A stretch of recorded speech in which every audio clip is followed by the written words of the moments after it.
Chapter 8. In the distance, as the ringing of the gunshots died away, Sean heard clapping and ironic cheers. He pushed back his helmet and looked up at the ridge a quarter of a mile away. 2 more warriors were parked up there, with the rest of the platoon silhouetted against the skyline. A fresh voice spoke in the PRR. The kind of voice Sean would have immediately labelled posh twat until he met its owner. Second Lieutenant Mike Franklin might have been public school educated, but he had earned his platoon's respect by being on the same page, and by sheer bloody hard work. Exercise over. Stand down. Corporal Heaton's section, stay where you are. Penfold, bring the warrior over. We're coming down to join you. Through the trees, Sean heard the warrior's engine roar into life. He and Clark stood up, flicking the rifle's fire selector switches to safety. They'd all been firing blanks for the exercise, but even a blank discharge could cause severe injury. Together they headed down to the edge of the training village. Imber had once been a real village, Sean understood. Houses, shops, church and people. Then the Second World War happened, and the locals had been turfed out to make way for the US Army to train. After the war ended, the village was still considered a useful training ground, and the residents had never come back. At the cottage, Corporal Heaton was busy tearing a strip off West, Mitra and Marshall, 3 who'd gone in. The hostage, very alive again now that the exercise was over, was leaning against the wall with his back to Sean and Clark, arms folded, nodding and putting in the occasional word. He wore green fatigues and a shabby, shag-order army surplus combat blouse. Heaton glanced over the hostage's shoulder as Sean and Clark approached. He nodded briefly at Sean, without missing a single beat of the bollocking. Clark might as well have been invisible or someplace else for all the attention he paid her. She and Sean glanced at each other, and she made a show of adjusting her helmet. Only Sean could see that her thumb and forefinger were curled into an O, and she was moving it back and forth. He grinned. The warrior lurched through the trees and skidded to a halt under Private Penfold's unskillful guiding hand. The hostage looked around. "Christ, is that how he always drives?" he asked. And Sean clocked his face properly. His mouth dropped open and a word blurted out before he could stop it. "Sergeant!" Sergeant Phil Adams gazed casually back, not registering any surprise. "Well, bugger me. It's Sean Harker. Worst traumatic flashback I ever had." Heaton looked from one to the other. "You know each other?" His expression suddenly changed. "And, Sergeant?" Sean reckoned Heaton had known the hostage was a volunteer, and not that he was also a guy who outranked him. Minus his helmet, you could see that he was a slim, usually scowling 21-year-old. He was from the same part of the world as Sean, and that was all Sean knew about him. Sean wondered if he had a gang background too. Maybe he still clung on to the old politics and couldn't bring himself to be chummy with one of the Lytton guys. Now Heaton was looking at Sean with slightly narrowed eyes, like Sean had kept a deep secret from him. "All the way back to the YOYs, Corporal." Adams straightened up and began to unbutton the combat blouse. The YOYs was a name that had inevitably got stuck to the YOI cadets. Probably the first time someone said the name out loud. It certainly summed up Sean's feelings after that first intense session in the gym. "You back with the real army then, Sergeant?" he asked. "Recruiting for the YOYs was only a brief posting while I got sorted out after Afghanistan, Harker. Yes, I'm back for my sins." He pulled off the blouse to reveal the standard smock of a personal clothing system combat uniform, with his 3 sergeant stripes clearly visible. From his pocket, he pulled a dark blue Fusilier's beret, which he set on his head with precise millimetre accuracy. The red and white feathered hackle ruffled proudly in the breeze. "And guess what, lads?" Adams added. "I'm your new platoon sergeant. So it is my pleasure to be the first to tell you that what I just saw was an absolute fucking disaster. Lance Corporal Marshall's guerrillas came into the room, guns blazing. If it had been live ammo, there would have been a neat row of holes stitched right across my chest, just prior to tearing my torso apart. He clapped his hands together with a big smile. So I can see I'm going to have the time of my life setting you lot straight. The three warriors were parked up in a half-circle around the cottage, while Franklin took them all through the exercise. What had gone right, what had gone wrong. Quite apart from the small detail of having killed their hostage, a light drizzle drifted over them. The platoon was split into 3 sections, each commanded by a corporal, with a lance corporal as his second in command. Above them was the sergeant, second in command of the whole platoon, and above him was Franklin, the Rupert, the officer in overall charge, with a piece of paper signed by the Queen to prove it. In real life, Franklin would have been the one getting it in the neck from his own superiors for the hostage's death, so he was probably being nicer than anyone deserved. Okay, so you weren't expecting a hostage. Not important. I didn't tell you to expect one. Not important. I might not have had the full gen from intel either, or the hostage might have been acquired more recently than the latest report, or there might not have been a hostage at all, but there could have been valuable intelligence for the Green Slime. He meant the Intelligence Corps, on planned attacks for the placement of improvised explosive devices. Anything that would serve the army better if it was retrieved in one piece, rather than vaporized along with the people who put it there. That was why we went in on foot in the first place, rather than just taking the place down with a light anti-structures missile. And if you were on patrol in Helmand Province, or anywhere, you might get orders to go in somewhere, without me or Sergeant Adams to look over your shoulder and make sure you don't spray hostages with bullets as you go into the room. It's only training, West muttered, and broke off when Adams wheeled round on him. Franklin gave a half-smile. Care to take this one, Sergeant? Adams didn't need to be asked twice. Only training.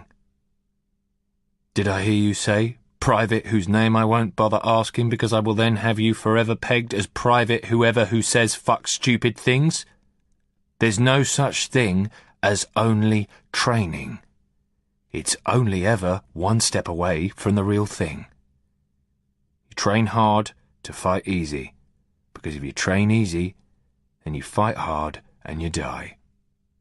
We're at full readiness for deployment at all times.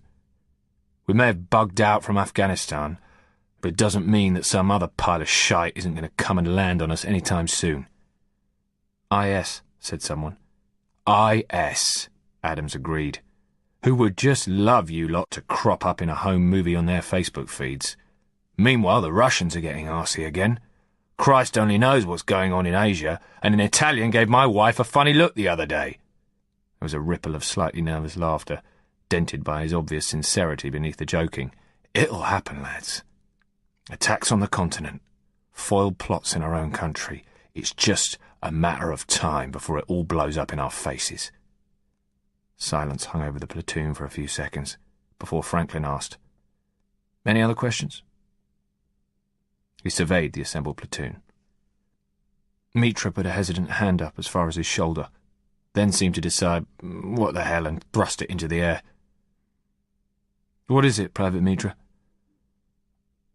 Sir, can we get a cork for Private Bright's butt? Or at least make him ride up top next time? After the tension of getting their asses publicly torn off, it was like pricking a balloon. Everyone pissed themselves laughing. You love it, really, Kama Sutra, said Bright. The bouquet is exquisite. West's hand rose. Sir, Shitey just said exquisite. Isn't that a court-martial offence? Only if you can spell it, Franklin said, without missing a beat. Right, that's enough for today. Dismiss them, Sergeant. There was one more surprise that day. As the warrior engines fired into life and the sections loaded themselves up, Heaton called, Stenders! When Sean looked over at him, he jerked a thumb up at the turret of the warrior that carried their section. Up here, with me. The infantry section sat in the compartment inside the rear hull. The driver had his own personal world in the front hull, and the commander and gunner took the gun turret on top. Heaton was the commander. For the time being, there was no gunner, so that space tended to be handed out on a whim. Sean was surprised to find that it was his turn, but he wasn't going to argue, beat squeezing in with everyone else, so he flashed a big smile at his mates and climbed up nimbly. He dropped himself into the gunner's hatch and ignored the shouts of wanker from below. He would have done just the same in their place. few moments later, Heaton climbed up into his own hatch. The two of them were side by side, emerging from the waist up. Heaton pulled on his headset. "In your own time, Penfold," he said into the microphone.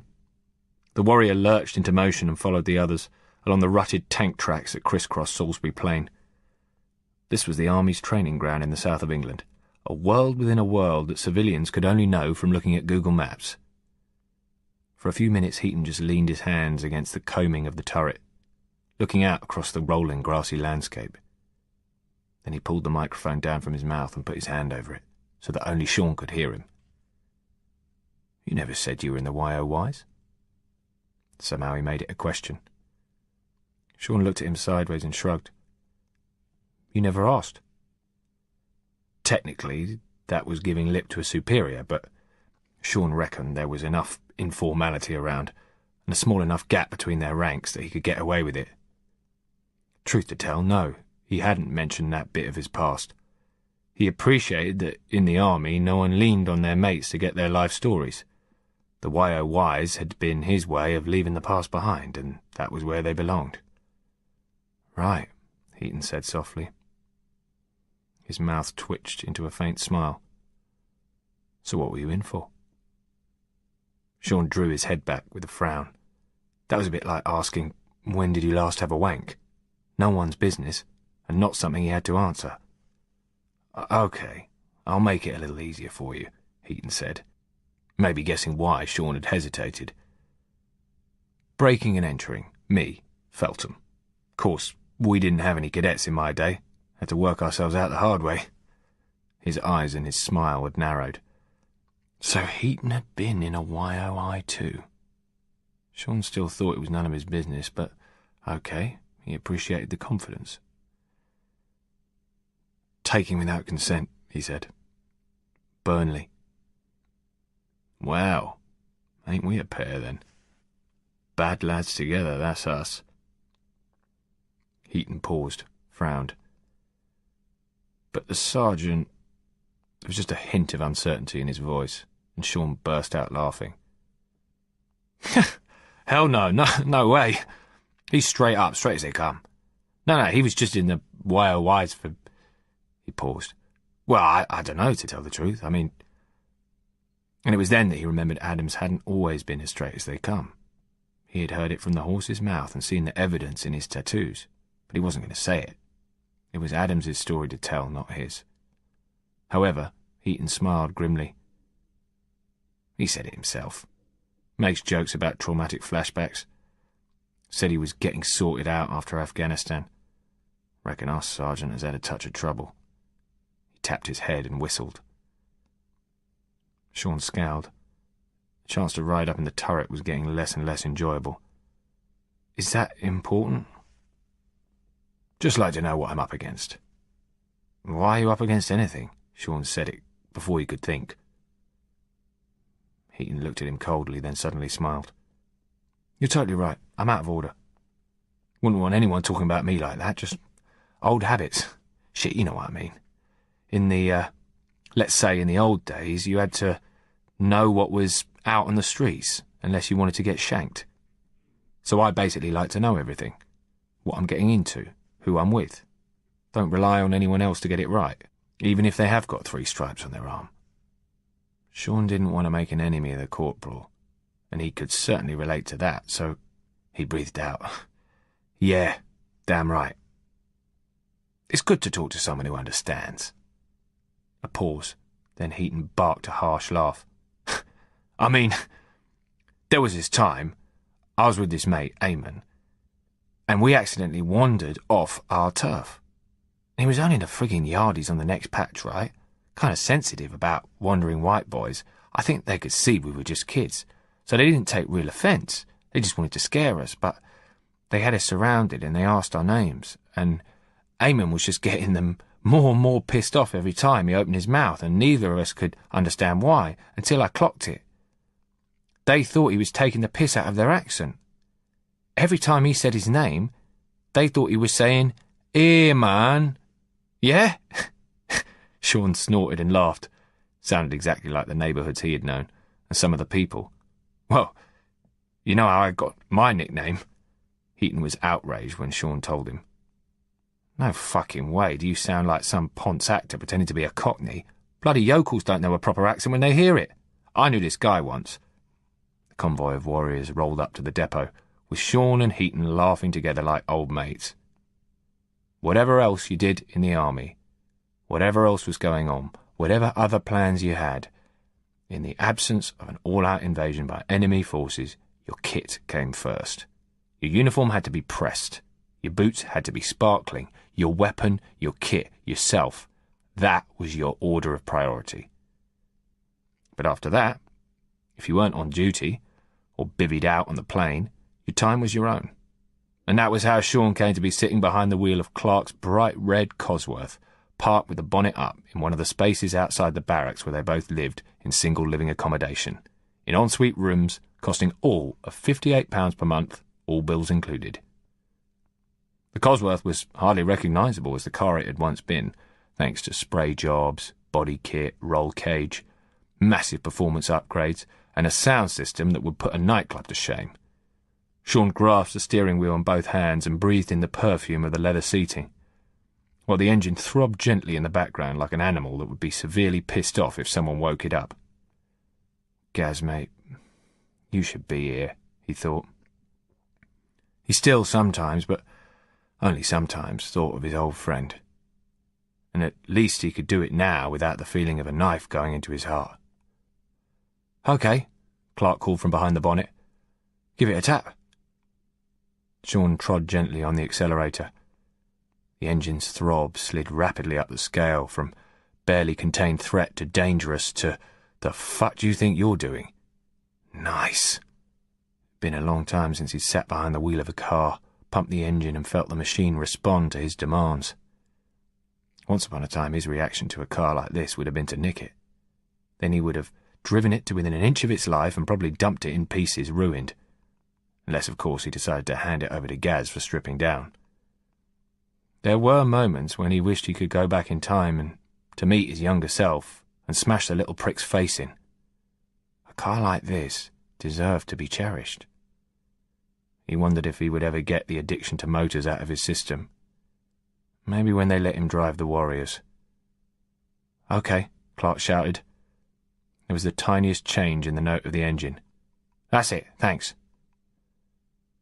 Sean reluctantly took his foot off the pedal. The engine rumbled back down to its usual idle. He climbed out and found to his surprise that they had an audience.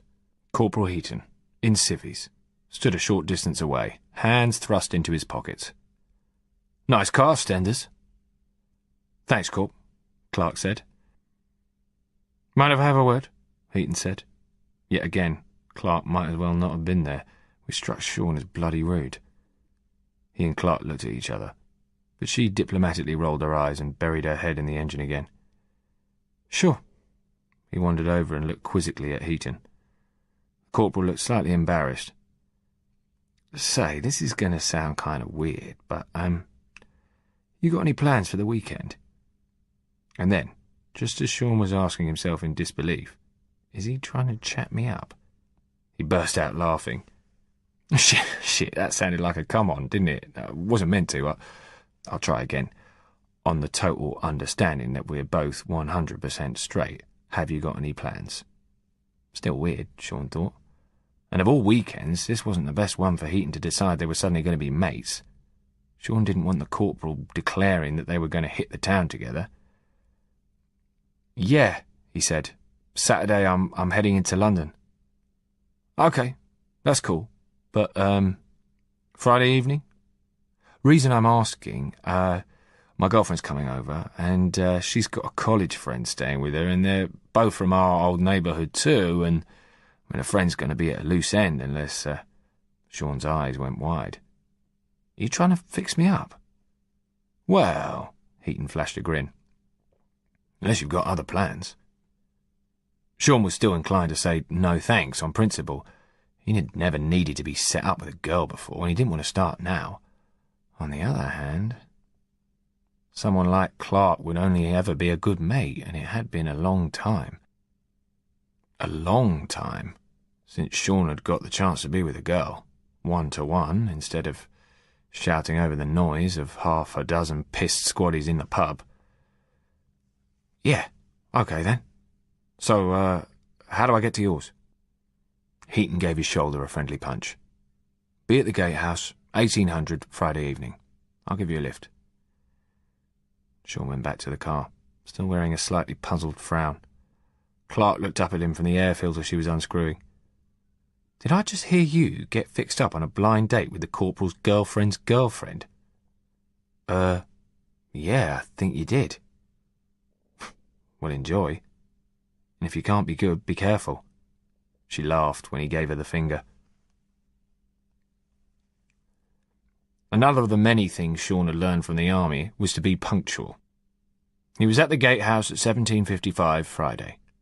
It was a modern red brick building with parking spaces just inside the barrier and a large sign warning that the threat level was severe, which Sean knew meant that in the opinion of people cleverer than him, an attack on UK forces somewhere was considered highly likely.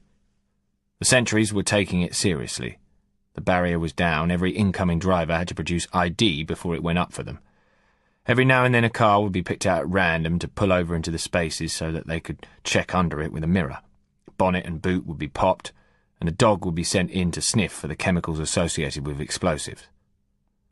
Sean appreciated the effort, but right now he was wondering if he had overdone it when he gelled his hair and spritzed himself with aftershave.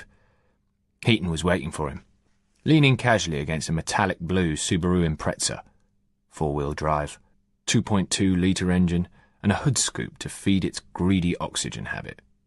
Sean whistled. Another car Gaz wouldn't have minded getting his hands on, though probably just to strip straight down. It had come like that out of the factory. Didn't have the handmade artistry of the Cosworth, but still. "Man, that is sweet." The corporal grinned. "If you look at Deb's mate like you're looking at my car, you'll get a slap in the face, you dickhead. Get in." "Shit. I thought Clarky was the petrol head," Sean said as he secured the seatbelt. "How'd you afford this?" "And it's new, isn't it? Fucking hell." Heaton punched the accelerator, blasting them out of the barracks and onto the road. The surge of acceleration that pushed Sean back into his seat was like a hug from an old friend. "Clark's car is just like her," Heaton said. "All colour and in your face about it, nothing on the inside." Okay, that was not cool. Several responses ran through Sean's mind, but he was a guest in a sweet car, so he bit his lip and let it go. Corporal eased back on the speed, dropped a gear and hung a right. The Impreza took the corner like it was on rails. Heaton punched it again and the roar of the exhaust made the air throb. "You go to war," Heaton continued. "You've got to be united. All the guys together, heart and soul. Yeah. Clark can cut it in training and there's probably a space for her somewhere in the army. But front line, like you and me? Nah. See how long she lasts when it comes to the crunch." Enough was enough. Worst case scenario, Sean got chucked out of the car and never got to meet the blind date. He could live with that. "Hang on, mate," he started, anger flashing in his eyes. Okay, what I said about colour, sorry, that was out of order, it came out wrong, and she's your mate, that's cool. She'll get a chance to show what she can do soon enough." Sean hadn't realised quite how hyped up he was to fight until he felt it draining out of him. Heaton was saying sorry, and that was enough to let it go. So instead, he picked up on the other thing the corporal was saying. Clark getting a chance to show what she could do. "You mean when we all ship out to wherever we're going?" he asked. Heaton pulled a face. "Reality lesson, Harker. We're going nowhere. Why do you think we've been kept home for so long?" Sean shrugged. "Because it's cheaper?" "Because the war's coming here, mate," Heaton said. "Everyone knows it. All those wankers who've been heading out to the Middle East to join some group of crazies, they're coming back to spread their own twisted brand of crap. How long do you think it'll be before we get the army on the streets here, in England, like we used to in Northern Ireland? And I'll tell you frankly, it can't be soon enough in my book." Sean frowned. He hadn't thought of it like that. Corporal lived in a block of flats a 5-minute drive away. Couldn't have been more than 2 or 3 years old and seemed way off limits on a corporal's salary. The large living room was full of light from the studio windows. Stick some music on, Heaton said, with a vague wave at a music system in one corner. He disappeared into the kitchen area, an alcove set into one side of the main room. Sean squatted down in front of the system and whistled again. It was Bang & Olufsen, all smooth, flat surfaces that only lit up with hidden controls when you touched them. Put that with the cinema-sized TV, and Sean was pretty sure it would cost more than everything he had ever nicked in his life all added together. He pressed a button at random. Music began to play from hidden speakers, quadraphonic, around the room. Smooth, he murmured. Heaton popped his head out of the kitchen and grinned. Want to see something else? See what that remote does? He pointed at a small unit on the table. It wasn't as sleek as a shop-bought device. In fact, Sean suspected as he picked it up that it might be homemade. Instead of buttons, it had sliders. He experimentally moved a slider from top to bottom. That was how he found out it controlled the flat's hidden lighting. Turn it up, turn it down, even change the colours and synchronise it to the music. Yep, Heaton said proudly. I wired it all up myself. Did an electronics course at Feltham. About the only good thing I got out of it. Get you a beer? He pulled open the door of a well-stocked fridge. Sure. Sean caught the can Heaton chucked at him. But how the fuck do you afford all this? He still wasn't 100% certain that the story of the girlfriend wasn't a con. On the other hand, there was no doubt this flat was a first-class shag pad. He took a quick scan around as he pulled the tab on the can. He wasn't an expert on the brand names of kitchen appliances or furniture, but he knew what looked good. Shit, this was impressive. I inherited some money a couple of years ago. Seemed like an investment. 5 minutes later, the girls showed up, dropped off by a taxi. A dyed blonde and a redhead. Natural, at least so far as Sean could see. Right. Heaton clapped his hands and rubbed them together. Remind me, which of you two is Debs? Oh, fucking hilarious. The blonde opened up her arms to him. He walked straight into them, and the two locked lips for so long that Sean and the redhead started to feel self-conscious, hanging in the background behind their respective friends. Sean caught her eye. Get you a beer? He offered. After that, things became less awkward. In fact, a whole lot less. Even though it turned out she wasn't from East London. Her name was Rachel. She was from Lancashire, and she was going back on Sunday. Not knowing when she would be down again, but she was really grateful to Sean for showing up, she said. She hadn't looked forward to being the odd girl out.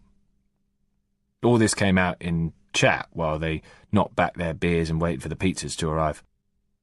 They ate their slices, and Heaton kept the drinks coming while they squeezed onto the sofa to play games and watch all the crap TV he had stored on the TiVo. It was good fun, lubricated by booze and music and good company. After a while, it seemed only natural for Sean to put his arm round Rachel. She seemed to appreciate it, if the snuggling close and head resting on his shoulder were anything to go by. It was all pretty sedate compared to the chemistry blazing away at the other end of the sofa. It was fairly obvious how Heaton and Debs intended the evening to end, at least for them. Heaton would not be calling a return taxi for Debs that night. After a couple of hours, they disappeared into Heaton's room, and everyone knew they weren't coming out again. Which meant it was crunch time. Sean wasn't quite sure how far his duties as Rachel's escort extended, or how she felt about it. It wasn't a question he had ever had to ask before. Rachel was a nice girl, but he hadn't really been expecting... Had she been expecting? Just taking a taxi back to barracks and leaving her wouldn't be very friendly, and he was too tall to sleep on the sofa comfortably. And then she draped her arms around his neck and looked into his eyes and pointed out that the spare bed was a double, and the problem kind of solved itself.